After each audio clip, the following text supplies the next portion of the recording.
আসসালামু আলাইকুম। Easy learning for জুনিয়র্সের পক্ষ থেকে সকলকে শুভেচ্ছা ও স্বাগতম। আজকে আমরা অষ্টম শ্রেণীর ধর্ম বিষয়ের তোমাদের দ্বিতীয় অধ্যায়ের ইবাদত এর যে একক কাজ বা দলগত কাজ রয়েছে এর উত্তরগুলো দেখে নিব। এর আগের ভিডিওতে প্রথম অধ্যায়ের সকল কাজগুলো দেখানো হয়েছে। আজকে আমরা দ্বিতীয় অধ্যায় থেকে শুরু করব। ভিডিওটি শুরু করার পূর্বে তোমাদেরকে জানাচ্ছি, তোমরা যদি আমার চ্যানেলে নতুন হয়ে থাকো তাহলে অবশ্যই চ্যানেলটিকে সাবস্ক্রাইব করে দিবে। আচ্ছা, তো এখানে প্রথমেই সালাত লেখা রয়েছে এবং এখানে কিছু ব্যাখ্যা রয়েছে, ব্যাখ্যাগুলো তোমরা পড়ে নিতে পারো। এরপরে তোমাদের প্রতিফলন ডায়েরি লিখন এরকম একটা কাজ রয়েছে। আর এখানে লেখা রয়েছে যে আমি সপ্তম শ্রেণীতে জেনে যেসব সালাত নিয়মিত চর্চা করি, মানে তুমি ক্লাস 7-এ থাকতে যে সকল নামাজ বা সালাত সম্পর্কে জেনেছো, যেগুলো কিনা তুমি এখনো চর্চা করে যাচ্ছ বা এখনো তুমি এই সকল নামাজ আদায় করছো, এই সকল নামাজ সম্পর্কে তোমাকে লিখতে হবে। যেমন একটা উদাহরণ দেয়াই রয়েছে যে সালাতুল বিতর। আর এই নামাজের রাকাত সংখ্যা বা বিশেষ কোনো নিয়ম থাকলে তাই বক্সে লিখবে। যেখানে বিতর নামাজ হচ্ছে 3 রাকাত পড়া হয়, যা তৃতীয় রাকাতে দোয়া কুনুত পড়তে হয়। বিতর নামাজটা আমরা সাধারণত এশারের পরে পড়ে থাকি, মানে এশার নামাজে লাস্টের দিকে 3 রাকাত বিতর পড়ে থাকি। আর এখানে অভিভাবকের মন্তব্য বা স্বাক্ষর হচ্ছে তুমি তোমার মা বাবা থেকে তোমার এই বক্সে ফিল আপ করে নিবে যে তুমি পড়েছো বা পড়নি, এরকম কিছু সে লিখে দিবে। তো ঠিক একইভাবে পরবর্তী 3টা ছকের মধ্যে তুমি ক্লাস 7-এ থাকতে জেনেছো এবং এখনও পড়ে যাচ্ছ এই সকল নামাজগুলো লিখতে হবে, তাদের রাকাত সংখ্যা বা বিশেষ নিয়ম এবং অভিভাবকের মন্তব্যটা লিখতে হবে। তাহলে চলো এর উত্তরটা আমরা দেখে আসি। প্রথমে সালাতুল বিতর ছিল, যে আমরা দেখে নিয়েছি। পরে রয়েছে সালাতুল জুমুয়া, যেটাকে আমরা জুম্মার নামাজ বলে থাকি। আসলে জুমুয়ার নামাজ হচ্ছে তোমার 2 রাকাত করে পড়া হয় এবং নামাজের পূর্বে খুতবা দিতে হয়। বা আমরা কিন্তু শুক্রবারে শুনি যে নামাজ 1টা-1:30 থেকে শুরু হলেও হুজুর অনেকক্ষণ আগের থেকেই মাইকে কিছু বলতে থাকে, নানা রকম হাদিস বা বাণী শোনায়। তো এটাই হচ্ছে খুতবা। আর অভিভাবকের মন্তব্য এখানে রয়েছে নিয়মিত পড়েছে, মানে তুমি প্রত্যেক উইকে বা প্রত্যেক সপ্তাহে নামাজটি পড়েছো। এরপর রয়েছে সালাতুল জানাজা, যেটা কিনা কোনো মৃত মানুষের জন্য পড়া হয়, মানুষ মারা গেলে যে নামাজটা পড়া হয় সেটা। এটা হচ্ছে ফরজে কিফা কিছু সংখ্যক মুসলিম আদায় করলে সবার পক্ষ থেকে আদায় হয়ে যায়।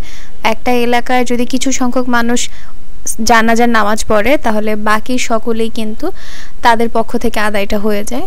এটা তোমার অভিভাবকের মন্তব্য হচ্ছে যে পড়েছে, মানে এটা আমি আমার মতন করে উত্তরটা সাজিয়েছি, তোমরা তোমাদের মতন করে দিবে যে তুমি পড়েছো কি পড়নি বা কোন কোন নামাজ তুমি আদায় করো এইগুলো। লাস্টে আমি দিয়েছি সালাতুল তারাবি। তারাবির নামাজ হচ্ছে রমজান মাসে আমরা সাধারণত 1 মাস টানা পড়ে থাকি। এশার সালাতের পরে রমজান মাসে সালাত আদায় করতে হয়। তারাবির নামাজ আমরা 20 রাকাত করে পড়ে থাকি। আর এটা নিয়ে মন্তব্য দেওয়া রয়েছে যে নিয়মিত পড়েছে। সো এখানে আমি আমার মতন করে 3টা সালাতের ব্যাখ্যা দিলাম, যেগুলো কিনা নিয়মিত পড়া যায় বা তারাবি ছাড়া বাকিগুলো প্রায় পড়া হয়। তো এইগুলো তোমরা এইগুলো ছাড়া যদি অন্য কোনো নামাজ পড়ে থাকো সেগুলোর ব্যাখ্যা দিয়ে দিবে। তো প্রতিফলন ডায়েরির ব্যাখ্যা শেষ। এরপরে তোমাদের সালাত সম্পর্কে এখানে আরও অনেক ব্যাখ্যা রয়েছে। যেমন ঈমান গ্রহণের পর মুমিনের প্রথম পালনীয় ইবাদত হচ্ছে সালাত। ইসলামের 5টি স্তম্ভের মাঝে সালাত একমাত্র ফরজ ইবাদত যা আমরা প্রতিদিন আদায় করি। সালাত হচ্ছে সর্বোত্তম ইবাদত। বিচার দিবসে আল্লাহ তাআলা সর্বপ্রথম বান্দার সালাতের হিসাব নেবেন। রাসূল সাল্লাল্লাহু আলাইহি সাল্লাম নিয়মিত সালাত আদায়কারীর জন্য জান্নাতের সুসংবাদ দিয়েছেন। ইচ্ছাকৃত সালাত পরিত্যাগকারী ফাসিক বা পাপাচারী হিসেবে পরিগণিত হবে, তাই আমরা নিয়মিত সালাত আদায় করব। 5 ওয়াক্ত ফরজ সালাত ছাড়াও রাসূল সাল্লাল্লাহু আলাইহি ওয়াসাল্লাম দিনের বিভিন্ন সময়ে নফল সালাত আদায় করতেন।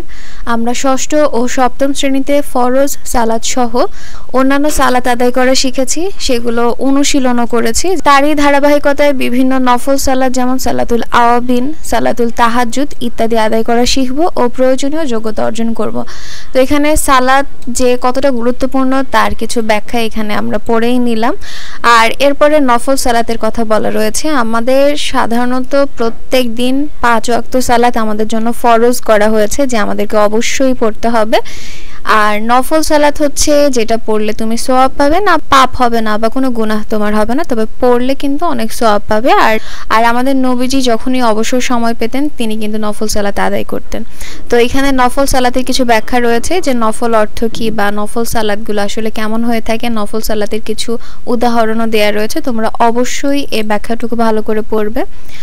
পরে তোমাদের এখানে প্রতিফলন ডায়েরি লিখন একটা রয়েছে যে সালাত সংক্রান্ত শিক্ষকের বর্ণিত ঘটনা বা গল্পের শিক্ষা আমার নিজের জীবনে যেভাবে প্রয়োগ করতে চাই। এখানে ক্লাসে তোমাদের টিচার তোমাদেরকে একটা গল্প শোনাবে এবং সেই গল্প থেকে তুমি তোমার নিজের জীবনে কি কি চেঞ্জ করতে চাও বা এই গল্প থেকে তুমি কি শিক্ষা পেয়েছো তার লেখাটা লিখতে হবে। এইটা মেইনলি টিচারই ক্লাসে করাবে, টিচারের গল্পের উপর ভিত্তি করে তুমি তোমার উত্তরটা সাজাবে। তো এইটার উত্তর আমি দিচ্ছি না, এটা ক্লাসে টিচারের গল্প বললে তার উপর ভিত্তি করে তোমরা উত্তরটা লিখবে। এরপরে তোমাদের নফল সালাতের গুরুত্ব রয়েছে যে নফল সালাত যত বেশি পড়বে তত কিন্তু আল্লাহর প্রিয় একজন বান্দা হয়ে যাবে। আর সালাত রাসূল সাল্লাল্লাহু আলাইহি সাল্লামের সবচেয়ে প্রিয় ইবাদত। আল্লাহ তাআলার সন্তুষ্টির অর্জনের জন্য আমরা নানা রকম ইবাদত বান্দিগিতে মশগুল থাকি, তবে তার মধ্যে সবচেয়ে প্রিয়, আল্লাহ তাআলার সবচেয়ে প্রিয় ইবাদত হচ্ছে সালাত। এবং রাসূলুল্লাহ সাল্লাল্লাহু আলাইহি সাল্লামও কিন্তু কখনো সালাত মিস করতেন না, তিনি সবসময় বেশি বেশি নফল সালাত আদায় করতেন। ফরজ আর ওয়াজিব এই সালাত আদায় করলে অন্তরে যে নূর তৈরি হয়, নফলের মাধ্যমে কিন্তু তা বৃদ্ধি পায়, অন্তরে অনেক প্রশান্তি আসে। আর এই সম্পর্কে রাসূলুল্লাহ সাল্লাল্লাহু আলাইহি সাল্লাম ইরশাদ করেছেন যে নামাজেই আমার চোখের শীতলতা দান করা হয়েছে যা রয়েছে নাশাইতে। তো এরপরে তোমাদের আরেকটা দলগত আলোচনা রয়েছে, দলীয় আলোচনা, যা রয়েছে সালাতেই আমার চোখের শীতলতা দান করা হয়েছে। মানে এই বাণীটা কি এখানে শিরোনাম দেয়া রয়েছে, তো এই শিরোনামের উপর ভিত্তি করে তোমরা নানা রকম দলে ভাগ হয়ে শিরোনামটার কিছুটা ব্যাখ্যা করবে। তোমরা তোমাদের ক্লাসে 4-5টা দলে ভাগ হয়ে এরপরে এই যে বাণীটি রয়েছে এই বাণীর তুমি কি বুঝতে পেরেছো, বাণীটাতে কি বোঝানো হয়েছে তার কিছুটা ব্যাখ্যা তোমাকে লিখতে হবে। আমি তোমাদেরকে একটা ব্যাখ্যা দেখাচ্ছি যে তোমরা একটা দল কিভাবে এর উত্তরটা লিখতে পারো, বাকিরা তোমরা তোমাদের মতন করে সাজিয়ে নেবে। তো এখানে আমার লেখা রয়েছে যে উল্লেখিত এই হাদিসটি হৃদয় স্পর্শী। সালাতের মাধ্যমে দেহ মন সুন্দর ও সতেজতা লাভ করার পাশাপাশি চক্ষুও যে শীতল হয় তাই এই হাদিসের মর্ম বাণীর সাহায্যে উপলব্ধি করা যায়। এখানে বানানটা ভুল রয়েছে, এখানে হবে মর্ম বাণীর, ঠিক আছে। তাহলে আমাদের 31 পৃষ্ঠার যে দলীয় আলোচনা ছিল সেটা আমরা দেখে নিলাম। তাহলে আজকে এতটুকুই থাক, পরবর্তী ভিডিওতে তোমাদের পরবর্তী যে কাজ বাড়ির কাজ রয়েছে বা পরবর্তী যে কাজগুলো রয়েছে তার উত্তর দেখিয়ে দিব। তো আজকের ভিডিওটি এই পর্যন্তই। ভিডিও যদি তোমাদের কাছে ভালো লেগে থাকে তাহলে অবশ্যই সাবস্ক্রাইব করে দিবে এবং পাশে থাকা বেল আইকন বাটনটি প্রেস করে দিবে। তো আজকে এই পর্যন্তই, আল্লাহ হাফেজ।